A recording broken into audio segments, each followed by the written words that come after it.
ABP news के साथ है केंद्रीय मंत्री और पूर्व सेनाध्यक्ष। इनसे बात करेंगे कि जिस तरह से आने वाले जो चुनाव है 2023 और 23 में तो विधानसभा चुनाव है और 24 में लोकसभा चुनाव है, उसको लेकर क्या तैयारियां चल रही है? आज जन आक्रोश यात्रा में शामिल होते हैं। जी सर।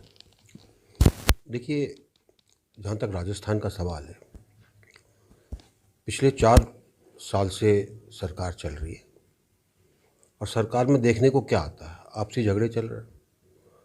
कोई पार्टी छोड़ने की कोशिश करता है, कोई फिर दोबारा जुड़ता है, फिर दोबारा चीज़ें आती हैं, एक दूसरे को गाली निकालते हैं।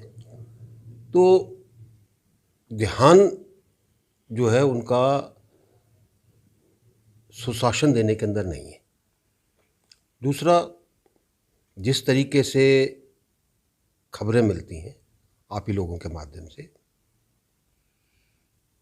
महिलाओं के खिलाफ सबसे ज़्यादा अगर जुर्म हुए हैं तो इन 4 साल के अंदर राजस्थान में हुए।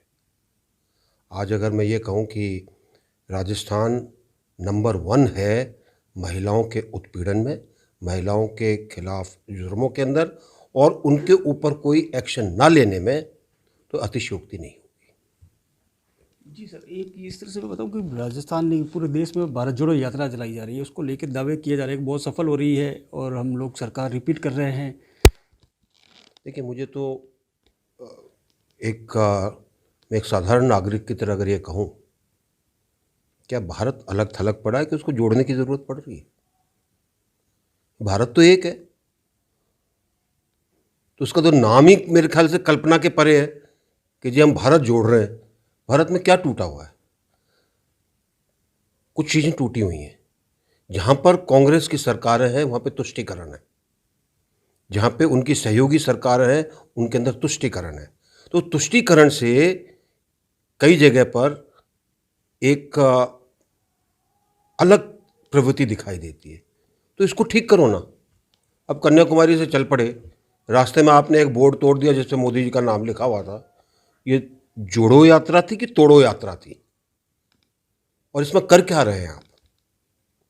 अगर आपको किसी ने सजेस्ट किया कि भाई गांधी जी ने जैसे पूरे भारत को देखा, क्योंकि आपको भारत के बारे में नहीं पता, आप पूरी यात्रा करो, तो आप भी गांधी जी की जगह साधारण व्यक्ति की तरह चारों तरफ घूमते, बात करते। ये लाग लश्कर के साथ आपके साथ कभी 2 महिलाओं को पकड़ लेते हो, कभी किसी को पकड़ लेते हो, तो क्या नौटंकी है ये? इसमें सिर्फ कोशिश ये की जा रही है कि राजनीतिक तौर पर ये दिखाने की कोशिश की जाए कि हाँ जी हम सबको लेकर साथ चल रहे हैं। हमारा तो, अगर आपको जोड़ो यात्रा देखनी है, एक हमारे फौज के कर्नल साहब है जो एनसीसी में है, आज उनका 32वां दिन है और वो तकरीबन 2000 किलोमीटर कन्याकुमारी से अब तक दौड़ चुके हैं।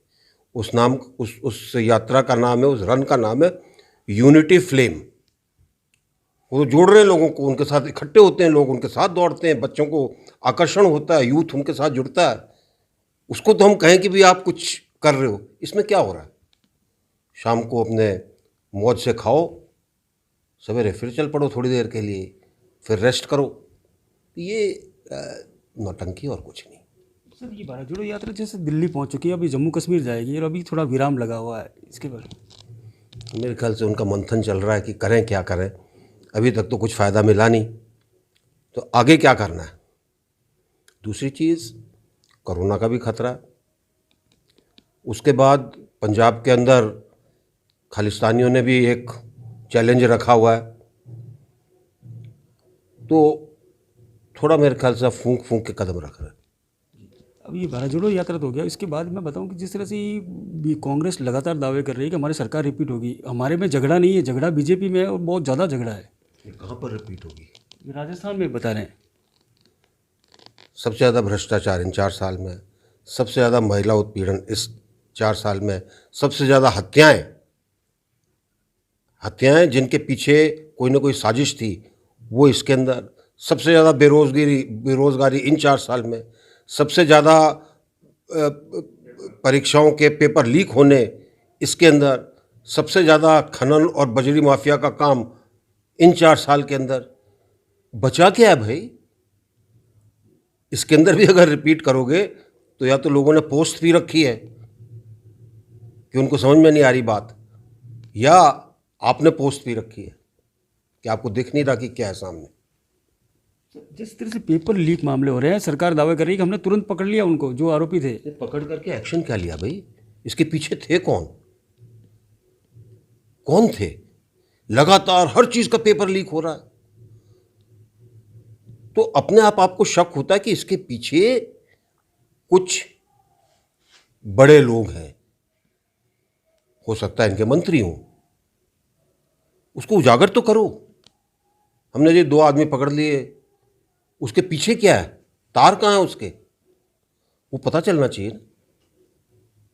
जी सर, अब मैं एक सवाल पूछ रहा हूँ। जिस तरह से कि कई नेताओं के, बीजेपी के कई नेताओं के भी ऐसे बयान आते हैं जो कंट्रोवर्शियल, कार्यकर्ताओं में थोड़ी निराशा या अपना प्रभुत्व को लेके गुटबाजी, ऐसा ये आपको भी लग रहा होगा? देखिए, आप भी पारिवारिक व्यक्ति, हर परिवार के अंदर बर्तन बजते हैं, ठीक है, लेकिन कई परिवार ऐसे होते हैं जो समझदार होते हैं, बर्तन बजते हैं, उसका पता लगाते हैं क्यों बजे भाई, ठीक है, और उसके बाद चीज़ें ठीक होती हैं। भारतीय जनता पार्टी एक विचारधारा वाली पार्टी है। भारतीय जनता पार्टी एक काडर बेस्ड पार्टी है। भारतीय जनता पार्टी के कार्यकर्ता अपने मन से काम करते हैं, पैसे से काम नहीं करते। और इसलिए अगर कोई छोटा मोटा वाद विवाद होता है, वो झगड़ा नहीं है, वो उस दृष्टिकोण को आगे ले जाने के लिए उसका कौन सा रास्ता चुनना चाहिए वो है। सर एक बात और, जिस तरह से कि सचिन पायलट पे आरोप लगाया था अशोक गहलोत ने, कहा था कि ये बीजेपी में जाना चाह रहे थे, इन्होंने हमसे गद्दारी की, इसको किस तरह से देख रहे हैं? भाई हमें तो पता नहीं, मेरी सचिन पायलट जी से बात भी नहीं हुई इस बारे में कभी, नहीं अशोक जी से कभी बात हुई, तो मैं तो इसके बारे में क्या कहूँगा। अब आपस के अंदर एक दूसरे पर आरोप लगा रहे हैं, तो ये लोग जाने क्या हो रहा है। हाँ, गाली गलौज जरूर सुनाई देती है कि अगर सचिन पायलट को कर लिया तो मैं ये कर दूंगा, और ये ऐसा है, ये वैसा है। तो सचिन पायलट सुधरे हुए, बिल्कुल एक तरीके से परिपक्व नेता है। उनके पिता का भी बहुत नाम था, और राजनीति को काफ़ी समय से देख रहे हैं। अगर पार्टी के अंदर उनको नीचे करने की कोशिश की जाती है तो कुछ ना कुछ तो होगा ना, तो उसको सुधारो। ये कहना कि जी भारतीय जनता पार्टी में जा रहे हैं, फला पार्टी में जा रहे हैं, अपनी नई पार्टी बना रहे हैं, वो तो फिर वो खिसियानी बिल्ली वाला काम है। अब जिस तरह से भारत जोड़ो यात्रा दिल्ली पहुंच रही है, दिल्ली में कई सारे विपक्षी दल हैं, जो छोटी मोटी क्षेत्रीय पार्टियां, सबको न्योता दिया जा रहा है। तो क्या कांग्रेस का दम खत्म हो गया क्या,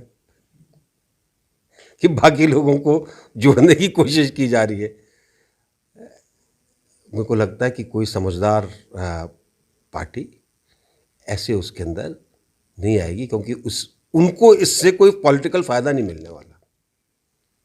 हाँ, कांग्रेस ये ज़रूर देखेगी कि किसी को जोड़ दो, थोड़ा शायद पॉलिटिकल फ़ायदा मिल जाए। तो मुझे नहीं लगता कि दूसरी पार्टियों को कोई पॉलिटिकल फ़ायदा मिलेगा। वो भी इसको वही समझते हैं जो आम जनता समझती है। जनरल वीके सिंह जी थे, इन्होंने एबीपी न्यूज़ से बातचीत की, कर्णपुरी, जोधपुर।